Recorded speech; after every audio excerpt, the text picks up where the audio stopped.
Você já ouviu falar do mistério de Amherst e Esther Cox, a jovem mulher que, aos 18 anos, foi vítima de uma tentativa de assalto por um amigo e que está no centro do fenômeno paranormal da cidade desde então? Sons estranhos, crises epiléticas, objetos levitantes, uma série de fogos espontâneos, frases que se escrevem na parede e toda uma série de aparições paranormais que ocorreram mesmo depois que Esther adoeceu com difteria e foi transferida para a casa da sua irmã em Sackville. Esses mistérios permaneceram inexplicados até hoje e alimentaram a imaginação de muitos autores. Se você gosta de mistérios que ainda precisam ser explicados, sente-se e relaxe. Aqui estão os mistérios mais emocionantes não resolvidos em 2022. O homem desaparecido de Asheville. Zeb Wayne Quinn. Esse nome te lembra algo? Ele era um menino americano de 18 anos que vivia em Asheville, na Carolina do Norte. Ele estava trabalhando em um Walmart quando um dia, em 2002, ao final do seu trabalho, sumiu subitamente do radar depois de se encontrar com um amigo dele, Robert Owens. Os dois homens haviam planejado ir ver um carro que Zeb queria comprar. Seu carro foi encontrado 2 semanas depois, perto do hospital onde sua mãe trabalhava, em circunstâncias muito estranhas. Os faróis estavam acesos e um cão ainda estava vivo lá. E não é tudo. No para-brisa traseiro havia um desenho dos lábios de uma mulher com um ponto de exclamação feito com um batom. 17 anos depois, Robert Jason Owens foi acusado do assassinato em primeiro grau de Zeb Quinn por vários motivos. Acontece que 2 dias após o desaparecimento, um telefonista anônimo ligou para o Walmart alegando ser Zeb e explicando que ele tinha que faltar ao trabalho devido à doença. Os investigadores conseguiram provar que era Robert e ele reconheceu ter feito a chamada. Ele também se recusou a cooperar com a investigação, que só acrescentou mais dúvida. Hoje, embora ele seja acusado de assassinato, a investigação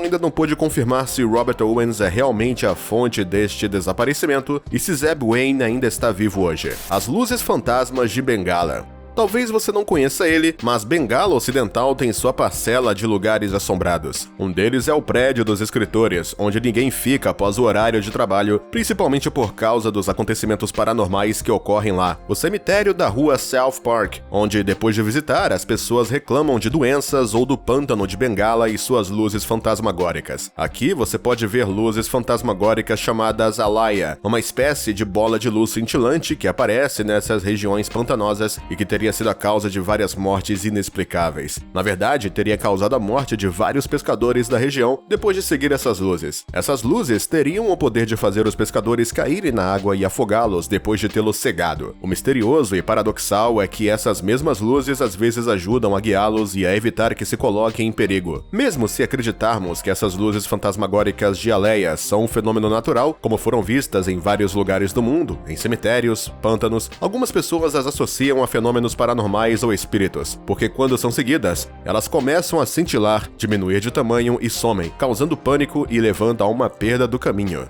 A Casa de Horror em Ibadan, Nigéria. Você pensava que as casas de horror só existiam no cinema? Bom, na verdade não. Em Ibadan, na Nigéria, há um prédio abandonado onde a polícia descobriu corpos em decomposição, esqueletos e caveiras. Pior ainda, havia também pessoas ainda vivas que pareciam verdadeiros esqueletos vagueando pelo edifício. Como os rituais satânicos são muito comuns na Nigéria, as autoridades acreditam que os sequestrados foram torturados e sacrificados e seus corpos vendidos em todo o país. Além disso, em centros urbanos, como Lagos, os cadáveres são frequentemente encontrados nas ruas com vários órgãos removidos, como olhos e genitais. A polícia descobriu este prédio depois que vendedores ambulantes relataram o desaparecimento de vários membros do seu grupo e apontaram a localização de uma casa onde os corpos estavam deitados no chão. Até hoje ninguém sabe exatamente o que aconteceu naquele prédio, nem quem são os mortos. Quanto àqueles que ainda estão vivos, eles estão em um estado mental e físico tão ruim que são incapazes de falar alguma coisa. Um álibi hermético.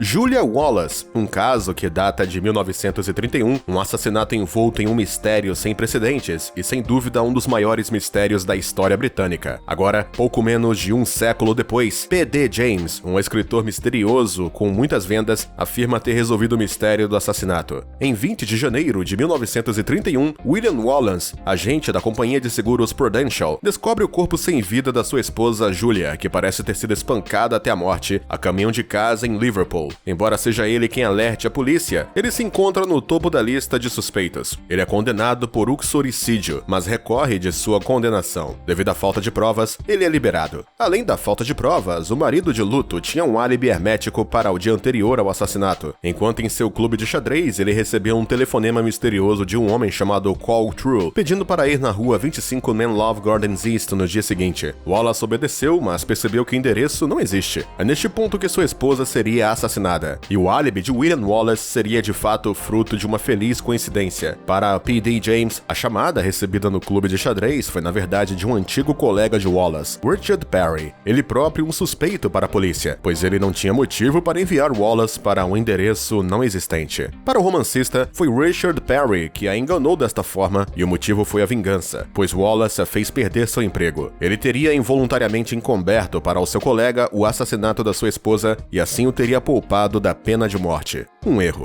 Uma mina de ouro. Ben Sublett e sua mina de ouro. Você já ouviu falar disso? Durante o século XIX, as pessoas procuravam uma mina de ouro indiana espanhola supostamente perdida. Embora todos quisessem colocar as mãos na mina antes de qualquer outra pessoa, um certo Ben Sublett, um homem branco que também procurava a mina, aparentemente a encontrou. Ele percorreu as montanhas Guadalupes no oeste do Texas porque sabia que a mina estava próxima, de acordo com rumores que circulavam há anos. Ele estava tão determinado que se tornou um personagem popular em Odessa, onde se mudou, mas poucas pessoas o levaram a sério, até que um dia ele apareceu com um saco cheio de ouro. Desde então, ele sempre foi visto com ouro em seus bolsos. As pessoas tentaram segui-lo às escondidas para descobrir onde ele escondia sua mina secreta, mas em vão. Cada vez que ele sumia, ele sempre reaparecia com mais ouro em suas mãos. Ele então não dizia nada sobre a origem do ouro, exceto que de vez em quando compartilhava pistas com amigos próximos. Ele então morreu em 1892 em Odessa e foi enterrado com seu segredo. Então, ninguém jamais foi capaz de encontrar a suposta mina de ouro. O Spooklight, também chamado de Hornet Spooklight. Este mistério atrai todas as pessoas curiosas do mundo, fãs deste tipo de fenômeno. Sabe o que é? Na verdade, é uma luz fantasma que aparece em uma pequena área conhecida localmente como The Devil's Drive, localizada na fronteira entre o sudoeste do Missouri e nordeste do Oklahoma, a oeste da cidade de Hornet. Essa luz é intrigante porque é mais frequentemente descrita como sendo visível de dentro da fronteira de Oklahoma quando se olha para o oeste. A Spooklight é descrita como uma única bola de luz ou um grupo de luzes que aparecia regularmente com mais frequência após o anoitecer. As explicações para o aparecimento da luz variam muito, desde o extraordinário até o simples, e não faltam teorias. As lendas falam dos fantasmas de dois jovens amantes, do espírito de uma garota afogada ou do fantasma de um chefe osage assassinado. Os cientistas falam de um gás atmosférico e os mais realistas simplesmente falam de faróis de carro. O que você acha? Rebecca Zahal. Rebecca Marie Zahal era uma mulher americana de origem birmanesa encontrada um dia enforcada na mansão Spreckles, em Coronado, Califórnia. Sua trágica morte veio 2 dias depois que Max Shackney, de 6 anos, filho do seu namorado Jonah Shackney, caiu das escadas da mansão. Ele foi internado no hospital e, na época, apenas Rebecca e sua irmã Shanna estavam presentes no momento da queda. Ele morreu de choque em 16 de julho, 3 dias depois da morte de Rebecca. A morte de Rebecca foi considerada um suicídio, mas a morte da criança foi acidental. Entretanto, em nenhum momento o juiz mencionou qualquer sinal de criminalidade, algo que perturbou a família de Zahal, que acreditava que Rebecca morreu sob circunstâncias misteriosas, acusando abertamente Jonah, seu namorado, especialmente porque os resultados da autópsia de Zahal revelaram 4 casos de traumatismo craniano e fraturas no pescoço, que não foram relevantes no caso de um suicídio. Além disso, Zahal foi encontrada com seus pulsos e tornozelos amarrados, o que descarta esta teoria. No final, o júri deste julgamento civil encontrou Adam Shackney responsável pela morte de Zahal e concedeu à família da falecida 5 milhões e outros 167 mil pela perda do apoio financeiro que Zahal teria dado à sua mãe e irmão se ela tivesse permanecido viva. Mas o assunto permanece envolto em mistério.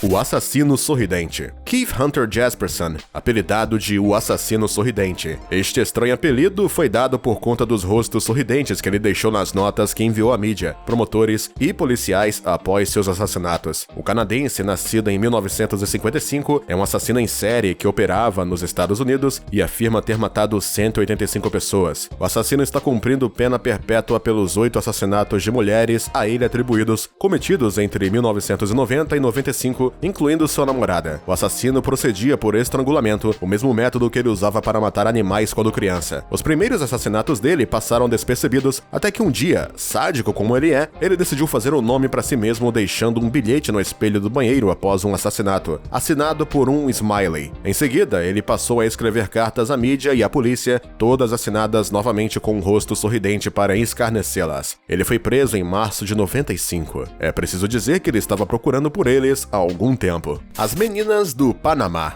Tenho certeza que você conhece essa história. Em 2014, Chris Kremers e Lisanne Froon, duas mulheres holandesas, estavam numa expedição para explorar o país centro-americano do Panamá. Em 1º de abril, as duas visitaram as pitorescas florestas ao redor do vulcão Baru e não foram vistas desde então. Embora uma equipe de busca tenha sido enviada, nenhum vestígio das duas garotas foi encontrado até 10 semanas depois, quando uma mulher local disse ter encontrado a mochila azul de Froon e a entregou às autoridades. Na mochila havia uma câmera, os telefones das duas garotas e outros objetos pessoais. Dos telefones, sabia-se que um deles tinha discado 112 e depois 119, mas nenhuma das chamadas foi feita devido à falta de sinal. Mas entre 5 e 11 de abril, a bateria do telefone Kremer foi ligada e tudo indicava que não era ela, pois o código PIN estava errado. 2 meses depois, um osso pélvico e um pé foram descobertos na mesma área.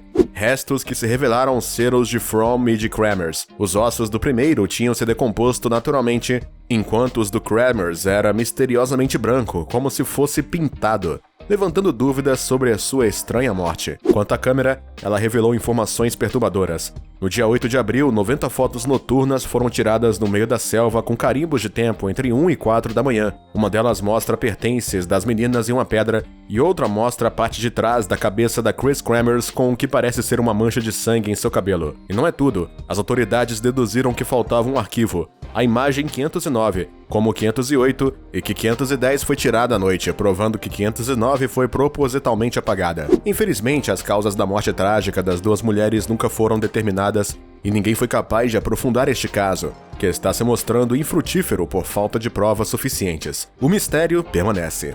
James Cameron foi envenenado? Vocês adoraram o filme do Titanic, não é? O que você não sabia é que havia uma história misteriosa que abalou o cenário. No último dia de filmagem do Titanic, na Nova Escócia, o diretor James Cameron de repente se sentiu muito doente e um pouco tonto. Como consequência, o vômito se seguiu.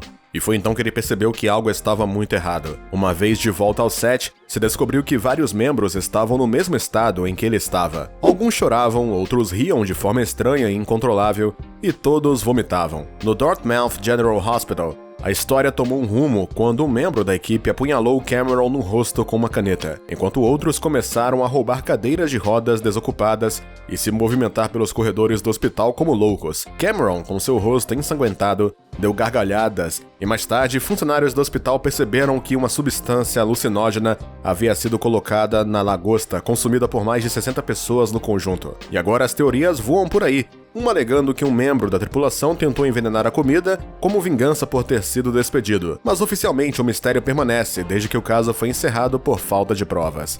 Quem destruiu a Biblioteca de Alexandria? Por volta de 290 a.C., o general Ptolomeu decidiu abrir uma biblioteca na cidade de Alexandria, no Egito, após a morte de Alexandre o Grande, onde todo o conhecimento do mundo se encontrava na forma de pergaminhos de papiro. Nada menos que 700 mil obras em todos os idiomas foram ali identificadas, mas a alegria dos egípcios durou pouco porque a biblioteca foi destruída junto com seus papiros. Hoje não podemos saber quais informações esses papiros continham e, além disso, nem sabemos exatamente onde está a biblioteca, nem como ela foi destruída ou por quem. Há rumores de que foi Júlio César ou um terremoto. O que será que o Einstein disse? Para não cientistas como eu, nunca entenderemos nada do que Einstein disse. Além disso, você não é o único. Alguns dias após a ruptura de um aneurisma que o fez sangrar internamente, Albert Einstein, teimoso como ele é, preferiu deixar a natureza seguir seu curso em vez de se submeter à cirurgia para sair quando quisesse. Antes de dar seu último suspiro,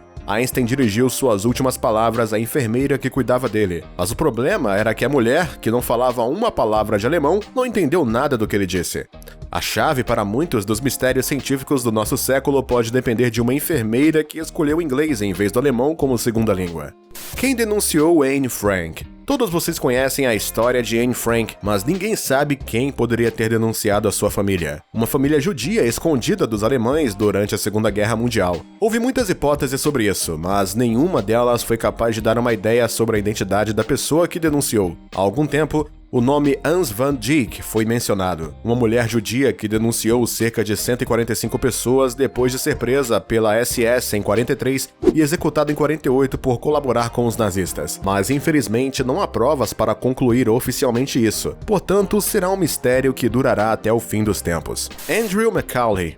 É de se imaginar para onde o caiaque de Andrew McCauley o levou para desaparecer tão repentinamente. No entanto, este montanhista australiano era o rei da aventura. Ele era conhecido por seus registros de alpinismo e caiaque em várias partes do mundo. Ele desapareceu em janeiro de 2007, quando estava a bordo do seu caiaque no Oceano Sul, que havia se tornado tempestuoso e tirânico devido à tempestade. McCauley havia passado 10 anos se preparando para essa viagem, sem saber que seria sua última. Pouco depois de ser atingido, o canoísta soltou gritos de socorro. Hoje, sua família, amigos e a comunidade mundial de canoagem ficam com perguntas sem resposta. Por que um canoísta tão experiente, tão próximo da linha de chegada de um percurso desafiador, seria pego e derrubado pelas ondas vertiginosas de um mar em fúria? O que poderia ter acontecido para fazê-lo enfraquecer de repente? Nunca saberemos. O assassino do Hinterkaifeck. Nos anos 90, a Alemanha testemunhou um assassinato aterrorizante, sem dúvida um dos casos mais enigmáticos do século. 31 de março de 1922, 6 habitantes da fazenda Hinterkaifeck, na Baviera, foram assassinados com uma picareta. E eu te digo que não é agradável de se ouvir. Pai, mãe, filha e neta foram atraídos para um celeiro e lá foram mortos. Mas isso antes do assassino entrar na casa e matar o neto e a nova governanta, que tinham chegado no mesmo dia. Que má sorte. A família não estava à espera, mas alguns dias antes o pai tinha ouvido ruídos vindo do sótão e notou que as chaves da casa estavam faltando, assim como o aparecimento de um jornal diferente que nem ele nem ninguém costumava ler. Isso poderia ter sido uma pista para ele. Que assim seja. Várias pessoas eram suspeitas de terem cometido todos esses assassinatos, como o primeiro marido da garota, que se presumiu morto, mas cujo corpo nunca foi encontrado, ou um vizinho e amante da mesma garota. A parte mais mórbida desta história é que o assassino teve a audácia de ficar alguns dias após os crimes no local, enquanto animais eram alimentados e uma lareira ficava acesa. Eu posso entender isso, considerando o frio que deve ter estado lá. Joana Lopes. Em 14 de janeiro de 1989, a afiliada de televisão da NPC em Chicago transmitiu uma foto de uma jovem sumida. Era Joana Lopes, mas a foto era de péssima qualidade e era difícil distinguir o rosto familiar e as características da aparência de Joana. A foto foi acompanhada da mensagem Missing, desaparecida, e de um número de telefone. Não havia mais informações sobre a mulher sumida, nem sua idade, nem sua altura, nem mesmo o que ela estava vestindo no momento do desaparecimento. O canal transmitiu a mensagem durante toda a noite e depois a removeu permanentemente e nunca mais mencionou de novo. Joana Lopes foi esquecida. O mais estranho é que o nome de Joana Lopes agora não existe em todos os bancos de dados, como se ela nunca tivesse existido, e nenhum único jornal ou artigo de jornal apareceu com detalhes do seu desaparecimento. A menos que você tenha uma pista. Os Dentes do Diabo. Era 1972 quando uma menina de 16 anos foi encontrada assassinada e seu corpo ficou com vários objetos estranhos ao seu redor, incluindo uma auréola de pedras colocadas ao redor da sua cabeça, o que imediatamente sugeriu bruxaria. O caso permaneceu sem solução por vários anos. A jovem Jeanette De Palma foi encontrada morta na pedreira de Rodale, em Springfield Township, depois de ter estado sumida por 6 semanas. Alguns acreditam que foram os adoradores de Satanás operando dentro da Watchung Reservation que sacrificaram ela. O culto às bruxas era alvo na época, porque a polícia de Springfield tinha encontrado sem saber cartas anônimas, uma das quais declarava abertamente que um grupo de adoradores estava planejando matar uma jovem garota no Halloween. As evidências em torno do assassinato horripilante foram escassas e causaram um desmoronamento do caso com o tempo. Eventualmente, depois de mudar várias versões e discursos, a polícia de Springfield concluiu que era uma overdose de drogas, embora nenhuma droga tenha sido encontrada perto do corpo da garota ou na autópsia. O assassinato permanece sem solução. Você já viu este homem? A história começa em 2006, no escritório de um psicanalista em Nova York. Um paciente, segundo ele, desenhou o rosto de um homem que, segundo ele, apareceu com muita frequência em seus sonhos, sem nunca ter visto ou falado com ele. Alguns dias depois, outro paciente que veio ver o mesmo terapeuta viu o desenho e se sentiu desafiado pelo rosto, que ele conhecia muito bem. como ele também o viu em seus sonhos. Intrigado, o psicanalista falou com seus colegas e mostrou o desenho, e lá ele descobre que várias pessoas no mundo também afirmam ter visto a mesma cara em seus sonhos. Vários anos mais tarde, um publicitário italiano chamado Andrea Natella alegou que a história nasceu de uma operação de marketing, sem especificar seu propósito. Fontes afirmam que foi uma promoção para um filme que nunca acabou sendo lançado, mas outros acreditam que a história é muito mais misteriosa do que parece. Este estranho mistério nunca foi identificado, e sua presença nos sonhos de milhares de pessoas ao redor do mundo permanece um mistério completo. O que você achou do tópico de hoje? Nos comentários fala pra gente o que você pensa sobre esses mistérios. E se gostou do vídeo, não se esqueça de nos dar um like e se inscrever no canal.